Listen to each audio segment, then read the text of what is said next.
I'm also going to be covering a few chapters after an introduction, and we're going to try to get all the way through chapter 3.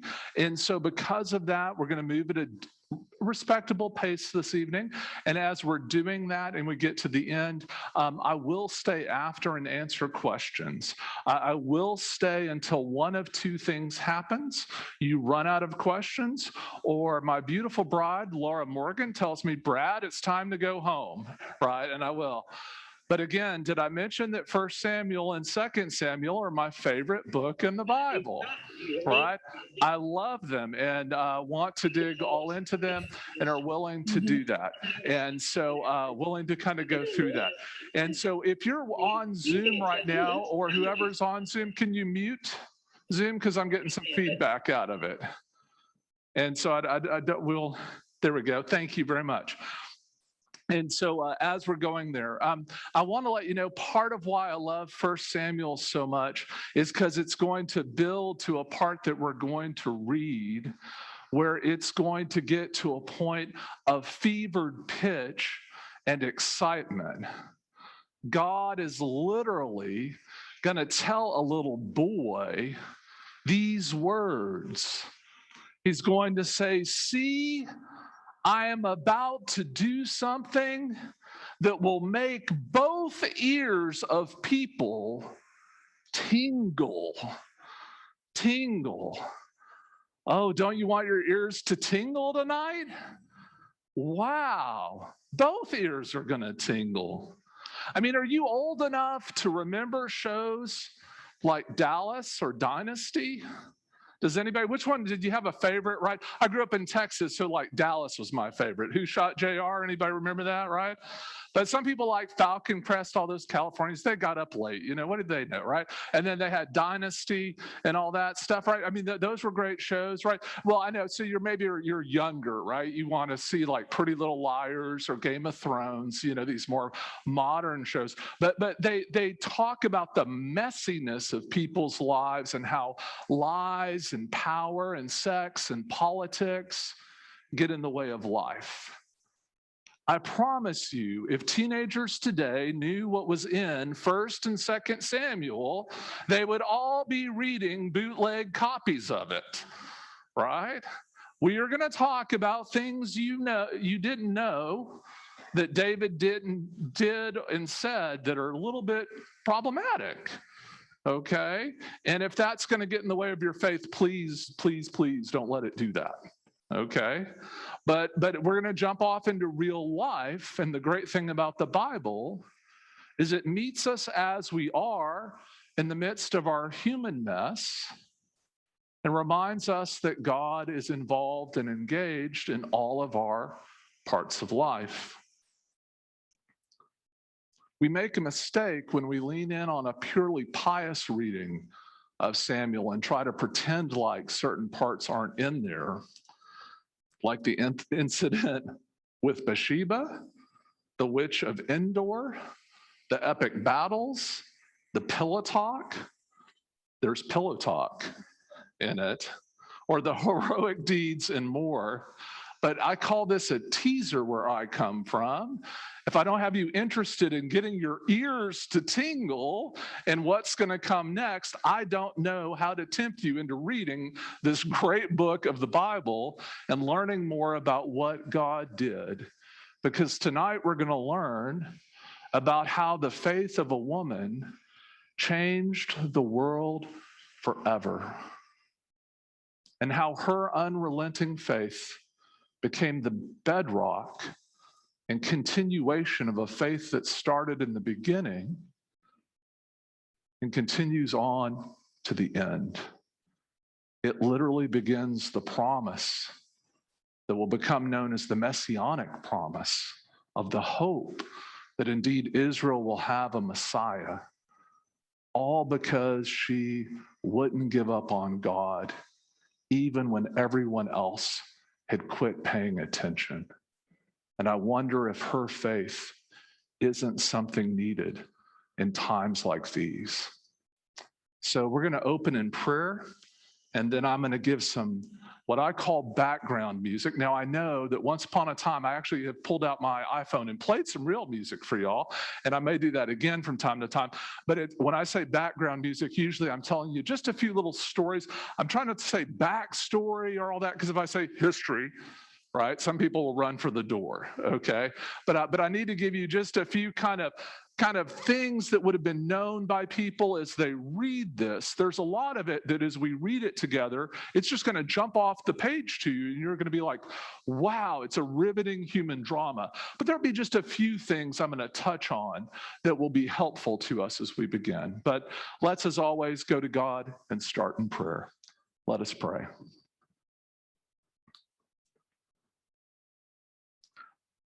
God of grace, God of mercy, and God who loves us so much, He gave us His holy word that it might meet us as we are and remind us of how your love enters our lives and can give us faith and hope, even in the most challenging of circumstances, that indeed you are up to something amazing, bringing forth the salvation and hope of the world. Enliven your word tonight through us. Share in our hearts and minds and our meditations on this holy word your blessings. Make these stories sing in our lives a song of hope and salvation, that indeed what we do in the world might reverberate with hope and love and mercy and grace to all we encounter. We ask all this in the name of Jesus Christ our Lord. Amen. Well, friends, the first thing we have to kind of talk about is that this story takes place a long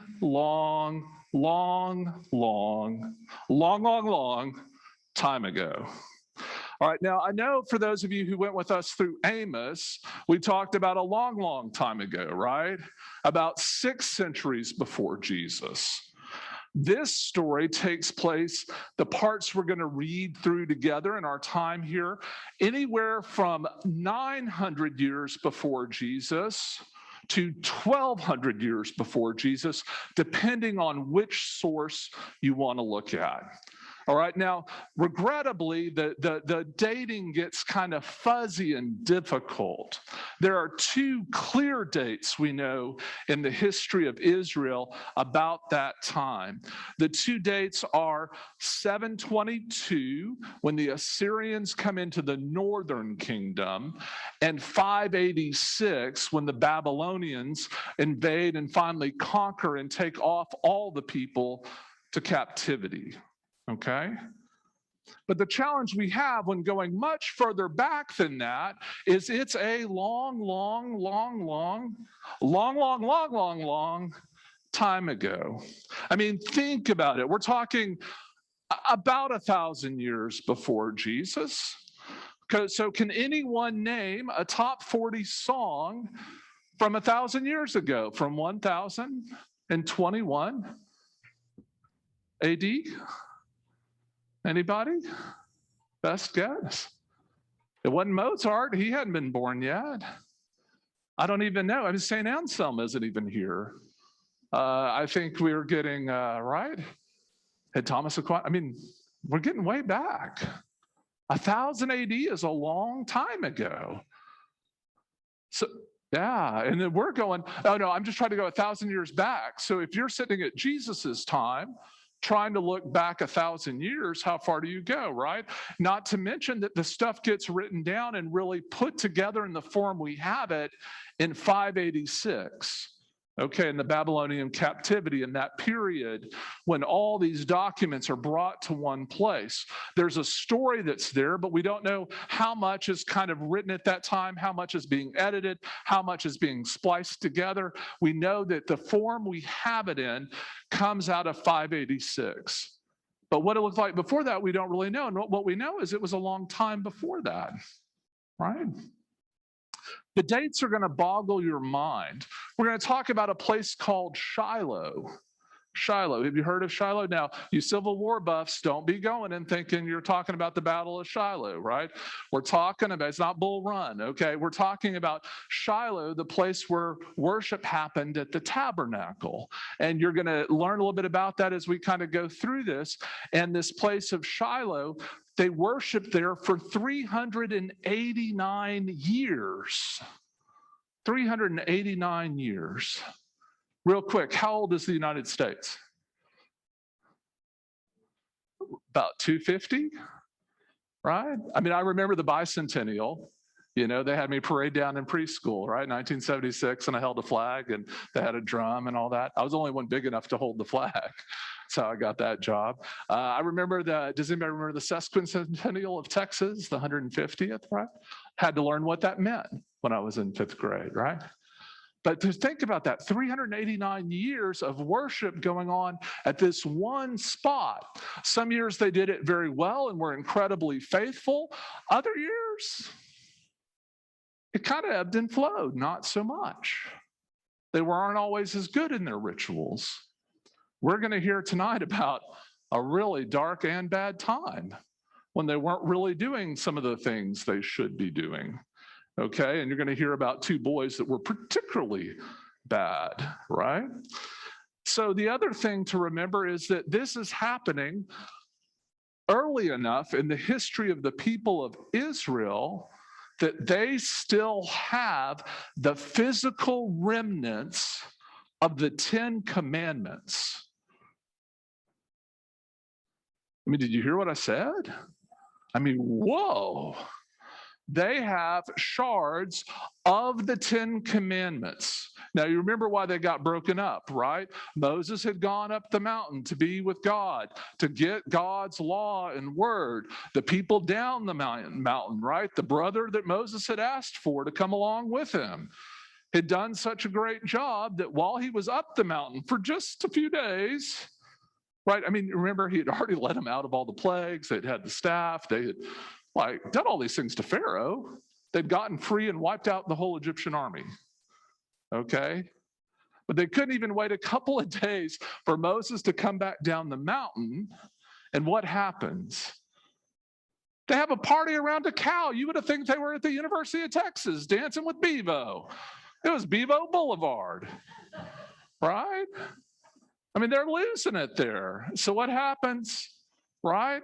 Moses is like, oh, y'all are good. No, he gets so mad, he throws the tablets down in anger.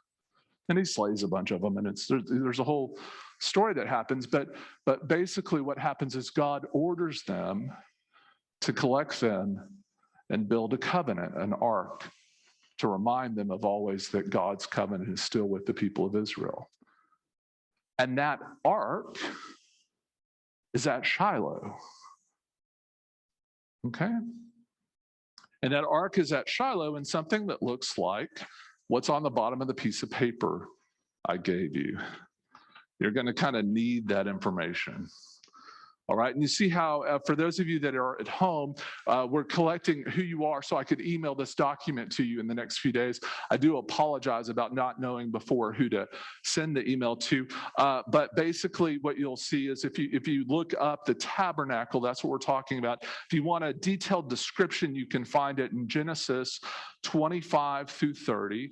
And what you're going to find is that the tabernacle is this kind of, it has an outer kind of courtyard that's a large rectangle. Then there's an inner kind of rectangle to one side. And then inside that, there's a smaller area that's the holiest of holies. So think of it as every step of the way, there's more purification required, fewer people have access. So for instance, the outer courtyard, women are allowed to be in, and in fact, women served and performed duties in that area. You go into the holy place inside the first part of the bigger tent, and then that is just where men could come and be and do in there. And then there's a part further, the holiest of holies, where only the priest and the priest's orderlies could be. Okay, and that's the way it was kind of organized. It's going to be important to the story in just a minute, and so that's why I want you to have kind of an understanding of what it is. But remember, right, the God who led them through the desert, the God who vanquished their enemies, the God who gave them judges, the God who has done all these things through time, they believe lives and dwells in the holiest of holies with the Ark of the Covenant. For their understanding, that's where God is. Okay? So what's challenging when we look back at these stories is to not get all judgy on their faith. Right? Because we know better, right? We know God is everywhere, right? And God of all. But their faith was very much tied to a specific geography and location because it's how they were raised, trained, operated in that time. Okay, so it's going to be an important part of the story that we're going to read. Okay, there's some other things that are going on. A little bit about geography, and then we'll talk about the Nazarite and what that means, and we're going to jump in. Okay, so we're almost there, I promise. But about geography, the challenge is you'll see on the bottom here, I have a footnote saying that this was an open source licensed thing, so I can share it without getting the church in trouble and reproduce it. Maps don't work that way. Maps want you to pay before I share them. So I do encourage you all to make time to get a little map. I will also try my best to hand draw you a little map of Israel. I tried an experiment this morning. It didn't go very well, so I'm going to try a few more experiments to see if I can't get you a better map. But if you'll just let me, for the people there on Zoom, kind of show what I'm talking about the geography of Israel real quick, and pretend that over on this side over here, like I'm a weatherman, is the Mediterranean Ocean. There's a big, long, straight beach that runs to the shore with just one little knob up on the north part, which is kind of where Tel Aviv and Haifa and Joppa are, right? All in that area. And then you come down on the right side here, before you get to the big desert area, you have the Jordan River running down to the Dead Sea. There's a giant valley called the Rift Valley that runs up and down that, okay, and goes over there. You have some mountains that come up, and then they go back down in a little valley, back up, and then down to the sea. And that's kind of how it runs. The further north you get until you get all the way up to Galilee, you have just lots of hills. In that hill country area, with all the hills, that's an area called Ephraim. And Ephraim has Rama, and north of Rama is where you're going to find Shiloh. Okay, it's just up from Jerusalem. All right, so that's not far from Jerusalem, but it's kind of up a little bit. It would be like saying Lufkin's not far from Houston. It's just up the road a bit. Okay, it's a little bit closer than that, right? But you're talking about up the country. Once the land starts to roll some, right? It's kind of up in that area. The thing to know about Ephraim, though, is there's not really nothing but shepherds, right? There are a bunch of herders up there. Right? So they're there. And so that's that kind of area and what's going on in the story. Almost all of our story today is going to happen in that area. And then eventually David's going to kind of branch out from that in a little bit when he kind of goes looking for a donkey, which is kind of funny in a way, but we'll read more about that, and we got a few more chapters to get before then. But you'll follow that, and you'll definitely want a map for that because you'll see he pretty much covers almost all the area. Okay, that's there. I saved the best for last, the Nazarite, because I've got some joy to share with you. Coming up this year on May 8th through the 20th, okay, leaving the night of Mother's Day. I'm going to be taking a trip to the Holy Land with anybody who would like to go with Laura and I and Reverend Jarbo and Leslie, and we're going to be leading a trip together over there, and it should be a wonderful time. We hope you'll join us on that. And when we go over there, one of the stops is at a museum in Jerusalem, in which they have a little piece of silver that's finely rolled in a scroll. And on that scroll is a prayer from Numbers 6 that I would imagine you've heard. It dates from 1900 years before Christ. It's known to be the oldest fragment that contains something in the Bible, right? It says, may the Lord bless you and keep you. May the Lord face to shine. Y'all have heard that, right? It's there, right? Well, that comes at the end of chapter 6 in Numbers. Have you ever wondered what was in the rest of chapter 6? Chapter 6 in Numbers is about being a Nazarite. Nazarite. Now, some of you, when I say Nazarite, think about Jesus being a Nazarene, a person from Nazareth. This is completely different. To be a Nazarite means to be a person who made a vow for yourself or a child that you're dedicating before God. And there are certain agreements that you make with God in the law that must be fulfilled. No razor will touch their head. No strong drink or liquor will touch their mouth. There are certain holy acts they have to do, and you have to offer a heifer and an ephah of oil and certain other things, and the grain offering and a few other little items. And if you do all of that and you make your covenant, then at the end, for whatever your vow was, you have a big celebration and a party, and you can then shave your head and all that kind of stuff.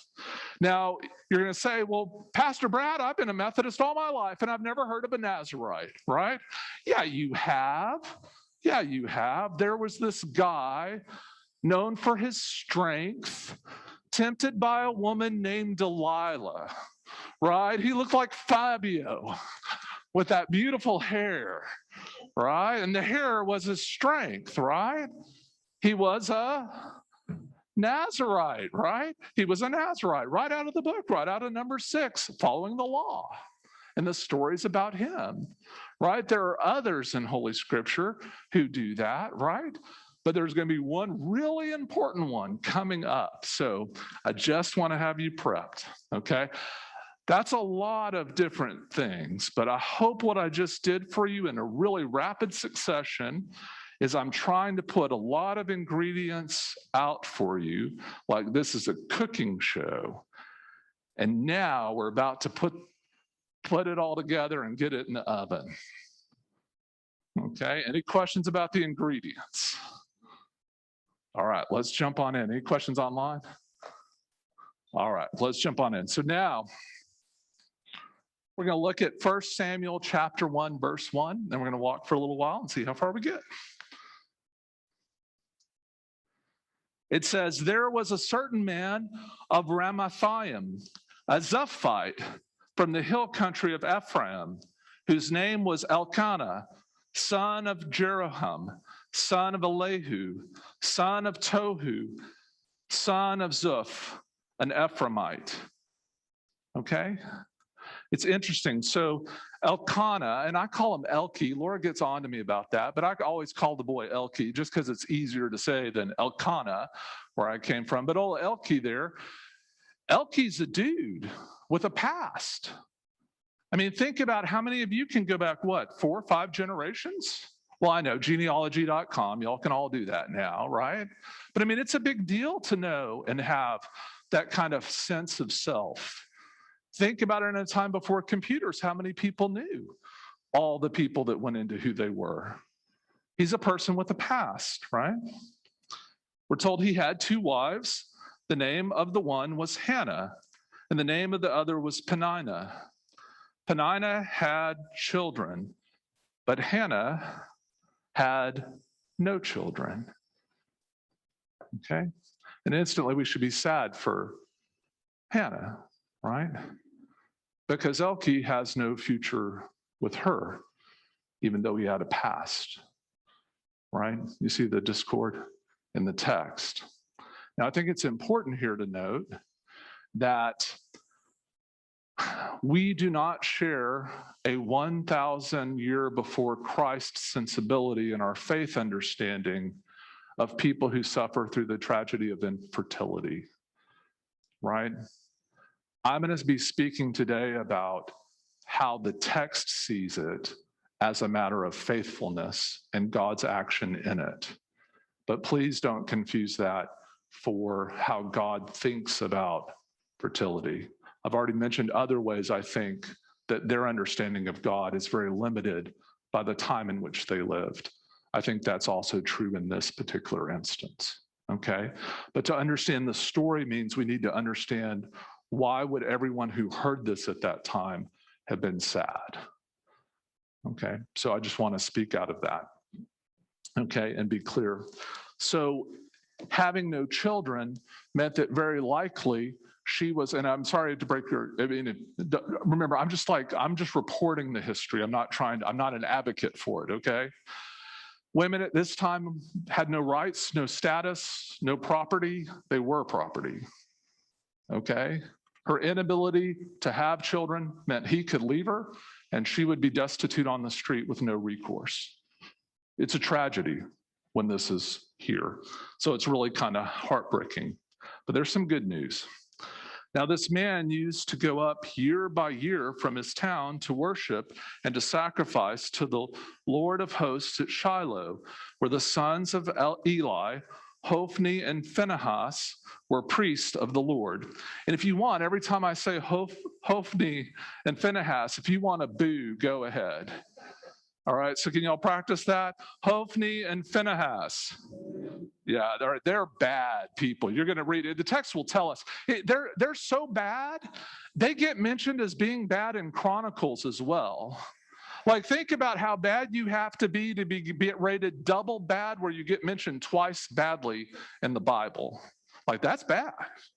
All right, so it's pretty bad there. All right, so on the day when Elkanah sacrificed, he would give portions to his wife Peninnah and to all her sons and daughters, but to Hannah he gave a double portion. Oh, that's not bad. He loved her. It says, because he loved her, though the Lord had closed her womb. Her rival used to provoke her severely to irritate her because the Lord had closed her womb. Now, I know what you're saying. Peninnah, I mean, she's Delilah. She's bad, right? We should be booing her too, because I know none of us ever are jealous of other people, especially when they're sleeping with our man, right? I mean, like, did I mention this is salacious, friends? Like, this isn't, I mean, this is Jerry Springer stuff. Like, this is like right up there. This is I mean, do you understand the tension here? So every time they go up to Shiloh, she mocks her. Because why? She's jealous.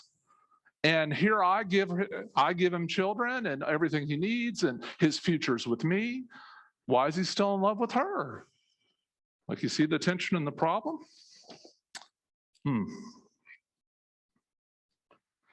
Verse 7.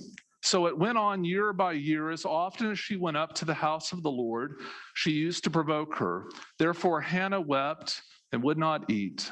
Her husband Elkanah said to her, Hannah, why do you weep? Why do you not eat? Why is your heart sad? Am I not more to you than 10 sons?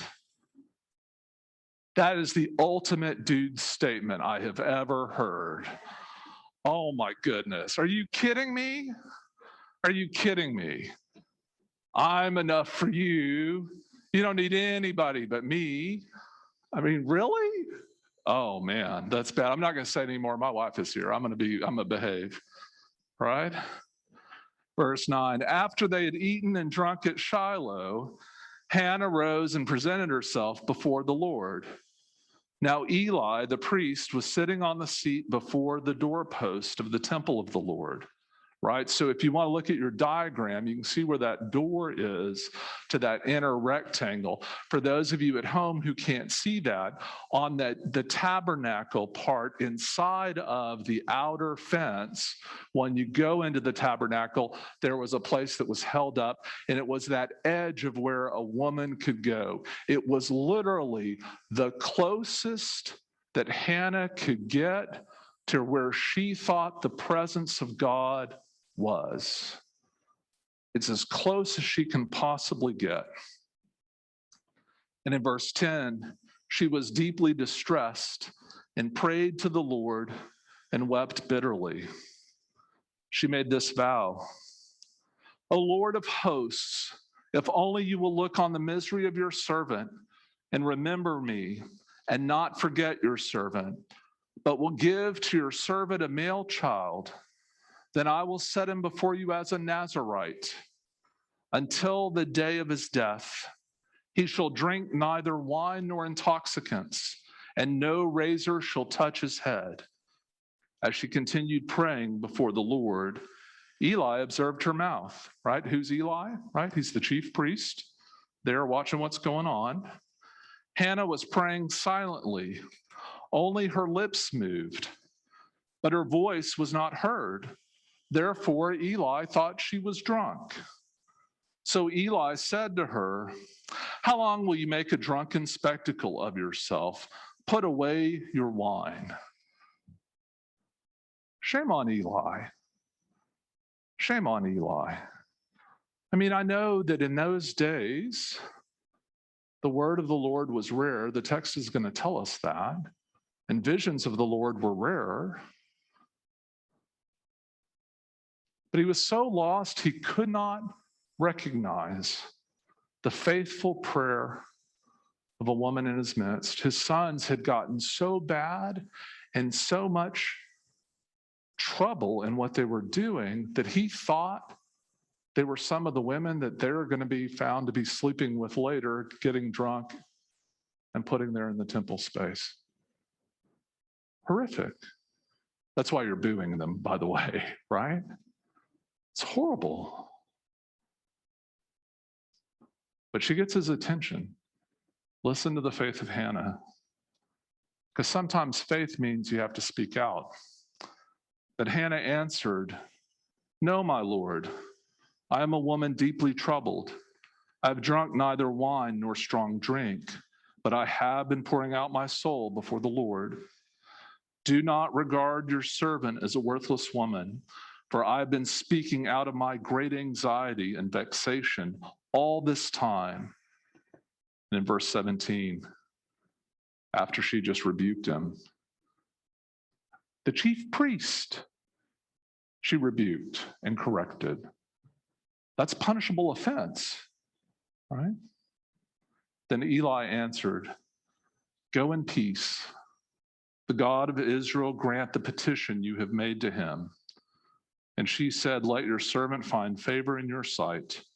Then the woman went to her quarters, ate and drank with her husband, and her countenance was sad no longer. Right? Beautiful, beautiful, personal. Draws kind of close all of a sudden, doesn't it? When we think about women being barren and yet turning to God in Scripture, who might be another person that comes to mind when you think further back in the Old Testament? Sarah, right? Right? Remember her story, right? We instantly think about the passing of the covenant, right? That kind of passing of the covenant with that story of somehow faithfulness. Samuel is starting with a story. I mean, we are about to hear a story about kings and epic battles and big changes to how we understand the very nature of all that is going on in the world through the people of God. And yet it starts with the undaunting faith of a woman who could have been discarded by her husband, but instead was loved, had faith, and was bold. It's an amazing story. Again, it's my favorite book in the Bible. I mean, I love this stuff. Verse 19. They rose early in the morning and worshiped before the Lord. Then they went back to their house at Rama. Elkanah knew his wife Hannah, and the Lord remembered her. In due time, Hannah conceived and bore a son. She named him Samuel, for she said, I have asked him of the Lord. The man Elkanah and all his household went up to offer to the Lord the yearly sacrifice and to pay his vow. But Hannah did not go up, for she said to her husband, as soon as the child is weaned, I will bring him, that he may appear in the presence of the Lord and remain there forever. I will offer him as a Nazarite for all time. Her husband Elkanah said to her, do what seems best to you. Wait until you have weaned him.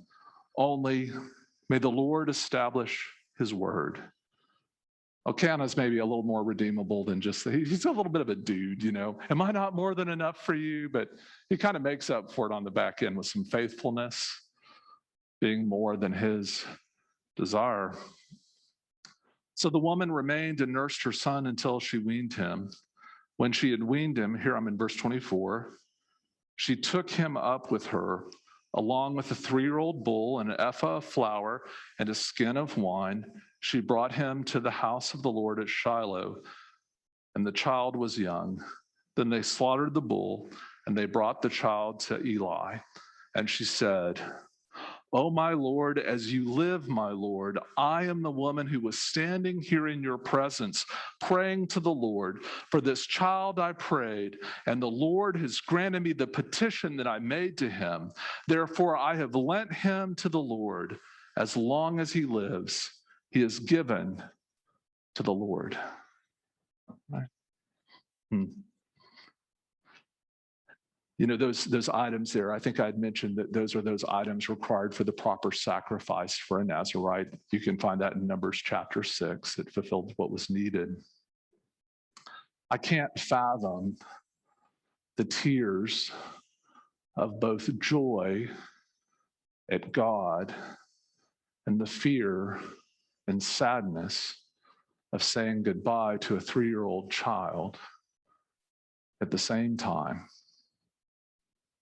I can't help but think of all those around the world who would be familiar with this story, because often they try to send their child and children out of harm's way to send them to safety somewhere else. I just am kind of mind boggled here in the midst of our text. We find this story that reminds us of that blessing, but the sadness. I mean, Laura and I are going to go see our son John on Parents Weekend in a brief turnabout. I'll be back on Sunday to preach and stuff, but when we get in the car, I know there will be this moment. I mean, he's a junior. Like, aren't we going to get used to him being up there at some point? And we'll kind of, all right, he's doing good, you know, he didn't need us. But oh my gosh, when he was 3 or 4,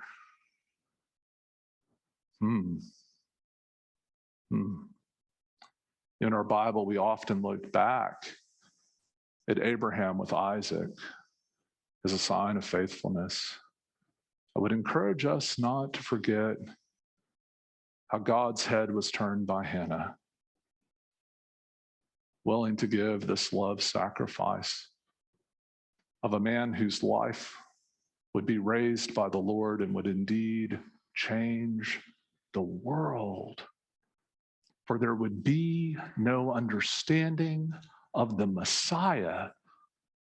There would be no Christ in Jesus, the Christ, without Samuel, without Hannah's faithfulness. The story starts with Hannah because that's where it's proper to start. It's also why I don't believe it was written in the time that there were kings in Israel, because they would have killed him for writing it. They would have killed him in England. They would have killed him in Germany. They would have killed him in Italy. They would have killed him anywhere that there was a central authority, because this is not the story you want told about your royals. It could only happen in a conquered people, because the hero of our story, as you're about to see, start to finish, are faithful people, but faithful people because God is God. and God is the star of the show. Let's continue. Y'all ready to jump off? Any quick questions on chapter 1? I know for those regulars, they don't believe I'll get through 2 more chapters in 20 minutes, but I'm on it. Y'all ready? There's a woman who prays a prayer after a most mighty act of God.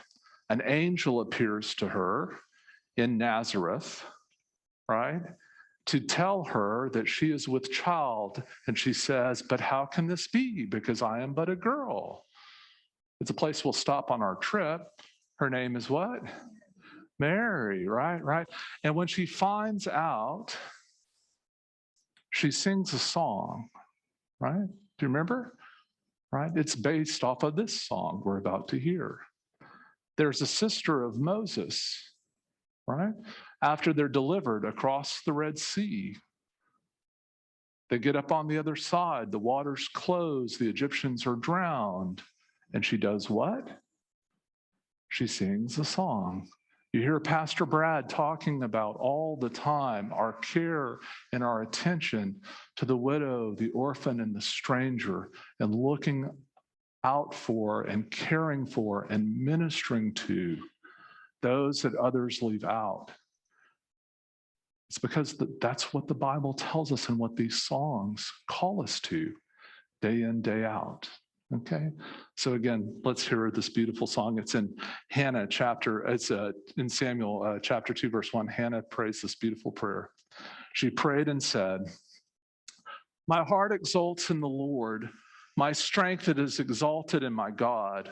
My mouth derides my enemies because I rejoice in my victory. Benaiah got hers, right? There is no holy one like the Lord, no one besides you. There is no rock like our God. Talk no more so very proudly. Let not arrogance come from your mouth. For the Lord is a God of knowledge, and by him actions are weighed. The bows of the mighty are broken, but the feeble gird on strength. Those who were full have hired themselves out for bread, but those who were hungry are fat with spoil. The barren has borne 7, but she who has many children is forlorn. The Lord kills and brings to life. He brings down to Sheol and raises up. The Lord makes poor and makes rich. He brings low, he also exalts. He raises up the poor from the dust. He lifts the needy from the ash heap to make them sit with princes and inherit a seat of honor. For the pillars of the earth are the Lord's, and on them he has set the world. He will guard the feet of his faithful ones, but the wicked shall be cut off in darkness. For not by might does one prevail. The Lord, his adversaries shall be shattered. The Most High will thunder in heaven. The Lord will judge the ends of the earth. He will give strength to his king and exalt the power of his anointed. Not only did she pray the most beautiful prayer and just bring it in a big way preaching to all of us, but she also just gave you an absolute overview of the next 30 chapters, right? I mean, this is exactly what you're going to see happen. People who are wealthy and secure are going to get brought down. Others are going to get lifted up, and things are going to change hands in ways that are going to look like any of your normal daytime TV shows, right? Right? So it's going to go. All right, well, let's keep going here. The story's just getting going. In verse 11, it continues. Then Elkanah went home to Rama while the boy remained to minister to the Lord in the presence of the priest Eli. Now, the sons of Eli were scoundrels, just if I hadn't told you enough already. They had no regard for the Lord or for the duties of the priest to the people. When anyone offered sacrifice, the priest's servants would come while the meat was boiling with a 3-pronged fork in his hand, and he would thrust it into the pan or kettle or cauldron or pot. All that the fork brought up, the priest would take for himself. This is what they did at Shiloh to all the Israelites who came there. Moreover, before the fat was burned, the priest's servants would come and say to the one who was sacrificing, "Give meat for the priest to roast, for he will not accept boiled meat from you, but only raw." And if the man said to him, "Let them burn the fat first and then take whatever you wish," he would say, "No, you must give it now. If not, I will take it by force."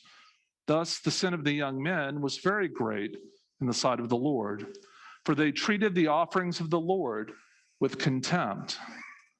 Samuel was ministering before the Lord, a boy wearing a linen ephod. His mother used to make for him a little robe and take it to him each year when she went up with her husband to offer the yearly sacrifice. Then Eli would bless Elkanah and his wife and say, "May the Lord repay you with children by this woman for the gift that she made to the Lord." And then they would return to their home. And the Lord took note of Hannah. She conceived and bore 3 sons and 2 daughters. And the boy Samuel grew up in the presence of the Lord. Now Eli was very old. He heard all that his sons were doing to all Israel, and how they lay with the women who served at the entrance to the tent of meeting. He said to them, "Why do you do such things? For I hear of your evil dealings from all these people. No, my sons, it is not a good report that I hear the people of the Lord spreading abroad. If one person sins against another, someone can intercede for the sinner with the Lord. But if someone sins against the Lord, who can make intercession?" But they would not listen to the voice of their father, for it was the will of the Lord to kill them. Now the boy Samuel continued to grow both in stature and in favor with the Lord and with the people. A man of God came to Eli and said to him, "Thus the Lord has said, I revealed myself to the family of your ancestor in Egypt when they were slaves to the house of Pharaoh. I chose him out of all the tribes of Israel to be my priest, to go up to my altar, to offer incense, to wear an ephod before me. And I gave to the family of your ancestor all my offerings by fire from the people of Israel. Why then look with greedy eye at my sacrifices and my offerings that I commanded, and honor your sons more than me by fattening yourselves on the choicest parts of every offering of my people Israel? Therefore, the Lord, the God of Israel, declares, I promise that your family and the family of your ancestors should go in and out before me forever. But now the Lord declares, far be it from me, for those who honor me I will honor, and those who despise me shall be treated with contempt. See, a time is coming when I will cut off your strength and the strength of your ancestors' family, so that no one in your family will live to old age. Then in distress you will look with greedy eye on the prosperity that shall be bestowed upon Israel, and no one in your family shall ever live to old age. The only one of you whom I shall not cut off from my altar shall be spared to weep out his eyes and grieve his heart. All the members of your household shall die by the sword. The fate of your 2 sons, Hophni and Phinehas, shall be the sign to you. Both of them shall die on the same day. I will raise up for myself a faithful priest who shall do according to what is in my heart, and in my mind I will build him a sure house, and he shall go in and out before my anointed one forever. Everyone who is left in your family shall come to implore him for a piece of silver or a loaf of bread, and shall say, please put me in one of the priest's places, that I may eat a morsel of bread. That is a pretty hard, woo. That's some grown-up stuff there, right? Right? And did you hear, though, what else he said? I'm going to raise someone up. I'm going to raise someone up. So listen to what he does there in chapter 3. Now the boy Samuel was ministering to the Lord under Eli. The word of the Lord was rare in those days. Visions were not widespread. At that time, Eli, whose eyesight had begun to grow dim so that he could not see, was lying down in his room. The lamp of God had not gone yet out, and Samuel was lying down in the temple of the Lord where the ark of God was. So they were kind of going to bed, but it was still, the candles were still going. Then the Lord called, Samuel, Samuel. And he said, Here I am. And ran to Eli and said, Here I am, for you called me. But he said, I did not call, lie down again. So he went and lay down. The Lord called again, Samuel. Samuel got up and went to Eli and said, Here I am, for you called me. But he said, I did not call, my son, lie down again. Now Samuel did not yet know the Lord, and the word of the Lord had not been revealed to him. The Lord called Samuel again a third time, and he got up and went to Eli and said, Here I am, for you called me. Then Eli perceived that the Lord was calling the boy. Therefore Eli said to Samuel, Go lie down, and if he calls you, you shall say, Speak, Lord, for your servant is listening. So Samuel went and lay down in his place. Now the Lord came and stood there, calling as before, right? They could literally feel the presence of the Lord standing there. Samuel, Samuel. And Samuel said, Speak, for your servant is listening. Then the Lord said to Samuel, See, I'm about to do something in Israel that will make both ears of anyone who hears it tingle. On that day, I will fulfill against Eli all that I have spoken concerning his house from beginning to end. For I have told him that I am about to punish his house forever for the iniquity that he knew, because his sons were blaspheming God, and he did not restrain them. Therefore, I swear to the house of Eli that the iniquity of Eli's house shall not be expiated by sacrifice or offering forever. Samuel lay there until morning. He's not going to wake up Eli and give him that message, right? But until morning, when he opened the doors of the house of the Lord, Samuel was afraid to tell the vision to Eli. But Eli called Samuel and said, Samuel, my son. He said, Here I am. Eli said, What was it that he told you? Do not hide it from me. May God do so to you and more also, if you hide anything from me of all that he told you. So Samuel told him everything and hid nothing from him. Then he said, It is the Lord. Let him do what seems good to him. As Samuel grew up, the Lord was with him, and let none of his words fall to the ground. And all Israel, from Dan to Beersheba, from the north to the south, knew that Samuel was a trustworthy prophet of the Lord. The Lord continued to appear at Shiloh, for the Lord revealed himself to Samuel at Shiloh. He is training up that prophet he said he would, that priest to care for him and lead. Right?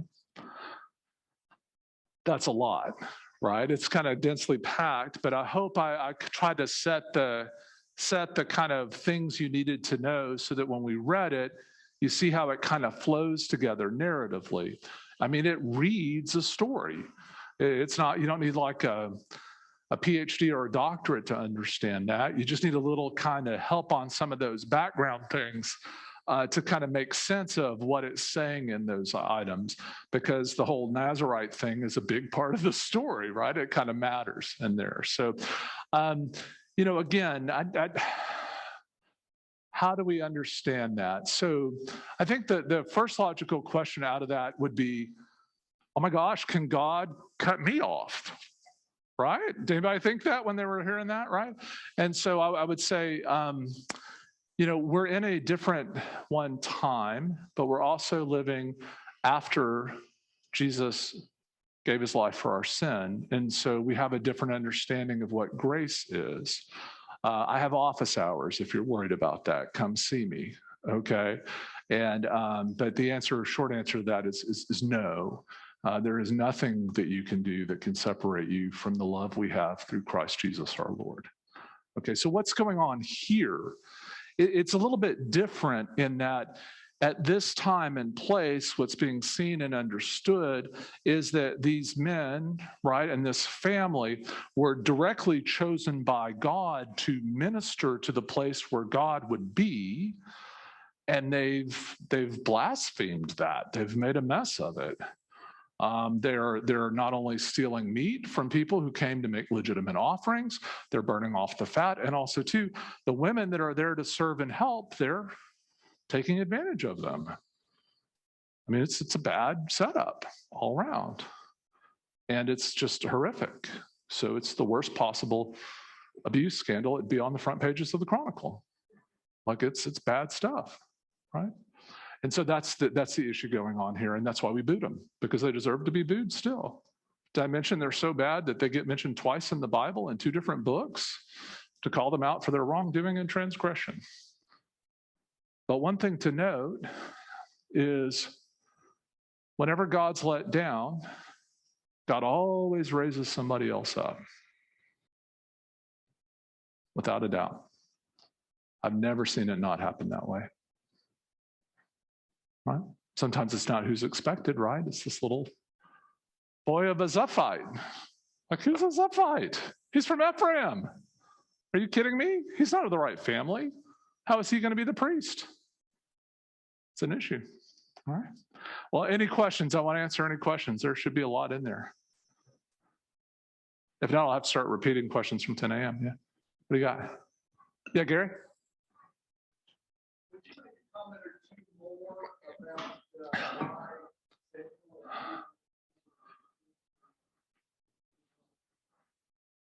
Oh, yeah. I'm so sorry.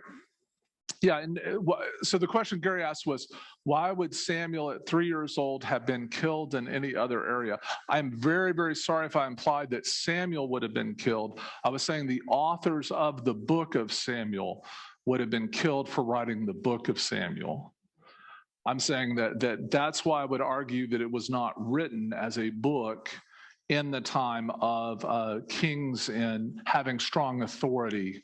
That's why I think it was written in the captivity in 586 when it was put together to really focus the story in on God. And it just sounds so much like the Psalms at places, some of the Hebrew that they use in there, and some other reasons that I'm going to say where they kind of blend parts of what's in Chronicles, what's in Kings, and they take some different parts and kind of massage them a little bit and give it a story, which was very typical of what they were doing in the Babylonian captivity. Because, remember that, they had that, the Babylonians had the Epic of Gilgamesh, and they had all these different things. And you have basically the people from the backwater area around the Levant, which is Israel, kind of getting taken off into captivity. And it's like going to New York City and you're like, they got musicals and shows and lights and, oh my gosh, we got to dress this up some guys, so they kind of go back into their history and they make it kind of sound a little better,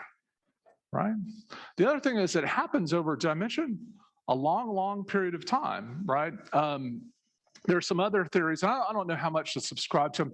A friend of mine, I guess he's one of my professors of Old Testament, and I don't know how much we can trust him. Maybe he has you really can't trust the guys from Yale, right?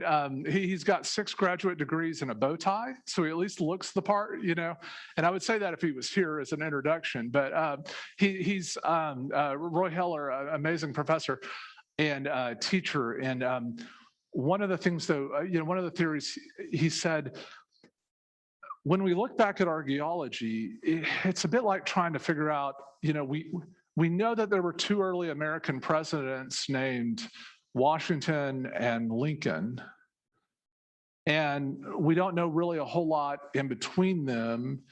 When you talk to most people on the street 1,000 years from now, they're going to know even less. right? So where will that fall? Like 500 years later without computers, where will they be? Or any form of archive? How good were the records? So it's no doubt that there's a David. There's no doubt that there's a Saul. There's no doubt that there is some kind of there, but I wouldn't hold too tight. Again, the reason there's a wide range in dating from all the way, I mean, like even for ancient historians, 1200 to 900, it's a pretty big range. I mean, you can do better on radiocarbon dating than that, right? I mean, that's a pretty big range. And the reality is they just don't know. There's just a lot we don't know. So I take the story at face value. You're going to see some other things when I introduce Chronicles to it that don't always line up. And it creates some, so if you get too hung up on history instead of what it tells us about God, I think it's a problem. Yeah. Yeah. Other questions?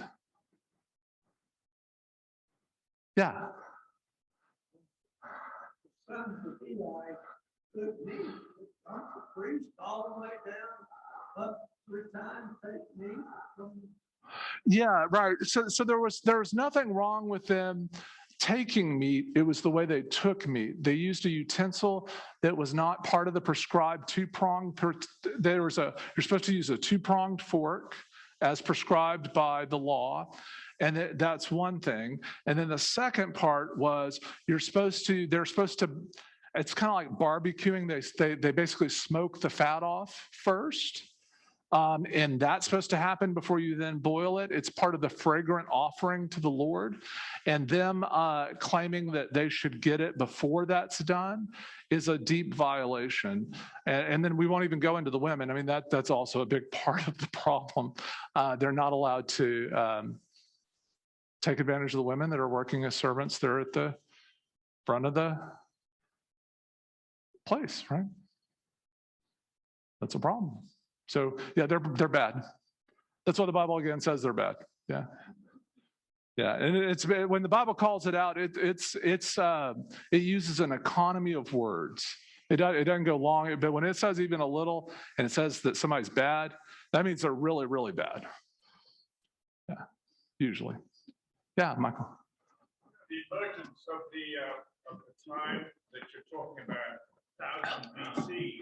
Because actually, right up on the banks of the Mediterranean coast was Egyptian property at that time. Mm-hmm. And we have to put it in the context of the Egyptian history, which of course was declining at that time, having been at its greatest 3000 BC. Right. So if you put that in the context, it's fairly modern. Right. So the Egyptians were there well before these folks were there. Right. But the other interesting thing is that the influence of Egypt, the archaeologists always say, is very substantial in this part of the Bible history. That's right. That's right. There's always the Egyptians. They're just round the corner. They're in the coastline. They're around. Right. And of course they don't practice the same religion as by a long shot that the Jews do. Right. And what you're going to see, and I think you raise a great point here, and I'm going to have to figure out how to get some sort of map projection or something up here that I can do this with, because I think what you're pointing out is really good. That if we look behind me at our imaginary map, right, what you're going to see is that there are these 3 kind of centers of power in the ancient world around Israel and the northern and southern kingdoms, and that area that I call the Levant is another name for just the geography of it without the countries on it. But this basic area, and so that you have kind of the Assyrians and then the Babylonians a little farther over coming from that kind of east. Right, you have the Egyptians in the south, the Egyptians being the preeminent power, still going to have 1 or 2 more big battles that they're going to fight up against there that are going to be a big deal in this time, and that influence still there, but they are very much waning, as was said. And then you're going to have a kind of let's call them, you can either, I'm going to loosely refer to it as Greek, but the Hittites would get mad at me for saying that. But I'm going to talk about kind of that Asia Minor and Greek as one, because at different times. But if you think of those kind of three power centers, they're going to have different names and different groups. They're basically going to have different times of really explosive dominance. And when they're weak, that's when Israel's strong. When they're strong, Israel collapses, because it's in the middle of, think of it like being like a little, it's more like lubricant in the gears of these great geopolitical powers, right? And what's going to happen is they're going to get crushed. Okay, it's just, there's no two ways about it. The forces of those great empires, they're just right in the middle. They're going to be the battleground for a lot of what's going on around them. And there's always going to be dominance coming from these other cultures. And eventually the Romans will come in and just knock it all out. They'll say, just, y'all stop that. Alexander will get a first shot at it, but he doesn't go long. So, yeah, but that's great. It's great insight. Yeah, and definitely the Egyptian influence is strong. And you really... Ramesses III is the predominant pharaoh at this time. Mm-hmm. He has this constant battle with the sea people coming in. And he moves the sea people up the coast to a fortified city called Gaza. Yeah. And that's where they're planted. And of course, the theory is that they turn into the Philistines, yeah. So he said, for those at home, on Zoom, that one of the prevailing theories today is that the sea peoples that come in, and there's a great, if you go onto YouTube, there's a great Oriental Institute out of Chicago University, which is one of the premier study institutions. They have a big thing about 1067, the first global collapse, and it really goes into this. But of course, they're talking about 1067 BC, right? 1067 years before, before the Common Era, and it goes back and it talks about this time and how basically they don't go quite as intentional into that, but there's the prevailing theory is that the sea peoples that came through displaced peoples through these collapsing cultures become the Philistines. So, and if you want to know who the Philistines are, if you don't think you've heard of the Philistines, how many of you have heard of Goliath? Right, Goliath is very much a Philistine. So that's there. Great questions. Great questions. Are there others? Any on Zoom? Does anybody on Zoom feel bold enough to ask a question? You got a question that burning in your pocket. All right, no, they're just gonna wipe. Any more questions here? Those are great questions. Yeah. Pastor Brett, is there a subtitle to this story about why not disciplining children? And that's the reason it's on priests and pleasure, I assume. Right. Right. Not revoke that appointment. Oh my gosh. Well, I've never heard of that. A father not disciplining his sons? No, that story's not ancient, is it? Right? I mean, yeah, it's as old as humanity, where one or the other parent looks the other way at a child. They can't see their own child's wrongdoing. You can ask any teacher in the country, right? When they call somebody in for a little, our child can't be doing that. There's no way, right? Yeah, it's a hard thing. So yeah, the importance of that appropriate discipline, that importance of raising up children rightly so they return to the Lord, that they don't lose their faith, that they have a way home. It's an essential part.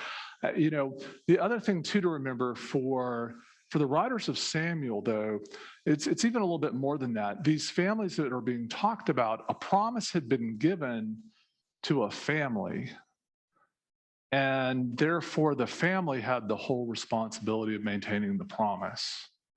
So the promise of who could tend to the tabernacle had been given to a specific family. And now God is taking that away from a specific family. And that ability of God to revoke a promise is going to be an important component to what's going to happen. And God's going to finally get sick of it, so that by 2 Samuel 7, which is let's see, that's 30 some more chapters on, we've got a ways to go to get there, but we will. But when we get there, you're going to hear God finally say, I'm done with all this nonsense. Y'all are not going to do anything anymore. I'm going to make your household, David, forever. And I'm going to quit messing around. Y'all are it. But it's not going to be the way you think. And boy, was it not. Right? I mean, so that's what's going to happen. And then suddenly, every person in the world who has a faith like Hannah can be grafted in to that family. Every person in the world who, when their stuff hits the fan and they don't find another way out of what they're in, can turn to God and go with a sincere and earnest prayer of their soul without the offering, and know that God will meet them where they are, because God has come to us.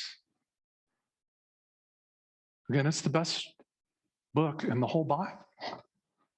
It's God moving out of the tent and getting on the street. And everything changes because of it. But we have some docudrama between now and then. It's kind of fun. So we'll enjoy it and have fun through it. It's salacious, friends. I mean, it's all grown up. I wouldn't invite the little ones, okay? There'll be a lot of explaining to do.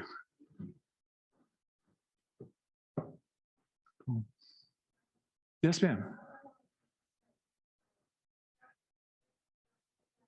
Yeah.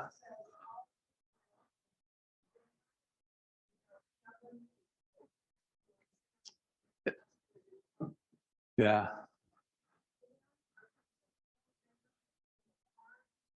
That's right.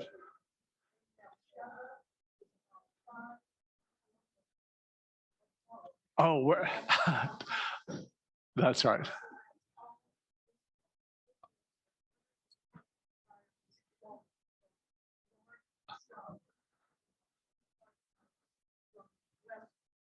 Yeah, that's right on. That's right on. Yeah, it's the whole country, that whole extent. You might also remember that same quote, that same expression, right, was also in Amos, right, from there to there. It's like saying from sea to shining sea. Have you ever heard that said about America, right? That it's coast to coast, right? From Seattle to Miami, right? From Maine to...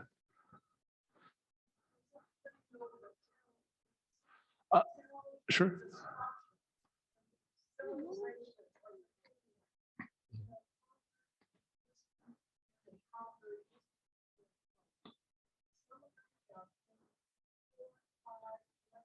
Mm-hmm.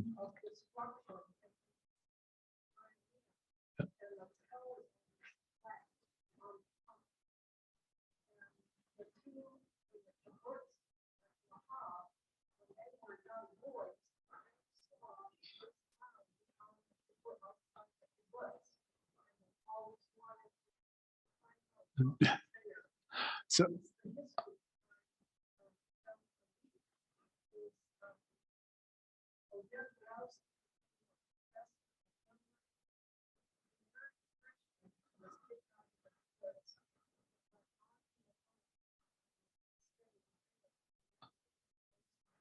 good. Beryl, let me summarize that for the people on Zoom, because they're getting quizzical looks after I've listened for a minute. So let me just explain for them. So she's explaining what a tell is. A tell is a sign of that there's been destruction of a town, and what happens is time after time there's layer after layer after layer after a habitation gets conquered over things, and so over time, as people live on top of it, there becomes stratification and layers that they dig back down through. And she was talking about how these people who lived around it wanted to know what was in it, as they learned that more things were being found in more places, and that led to them going and digging and creating relationships that allowed them to have a kibbutz and go down and dig through and find out what was there. So very, very cool. Very, very cool. Great. There are other things? All right. Well, some people don't always feel good asking questions in front of the group. So I'll stay for a few minutes up here. I might even sit down with a glass of water over there, and I will answer questions as long as anybody has them. But it's good to see y'all. Those on Zoom, thank you so much for joining us. And sometime by the end of the day tomorrow, I'll get that email out with that little graphic and stuff and a couple of questions. So it's good to have y'all joining us, and good to see everybody. God bless y'all. Have a great night.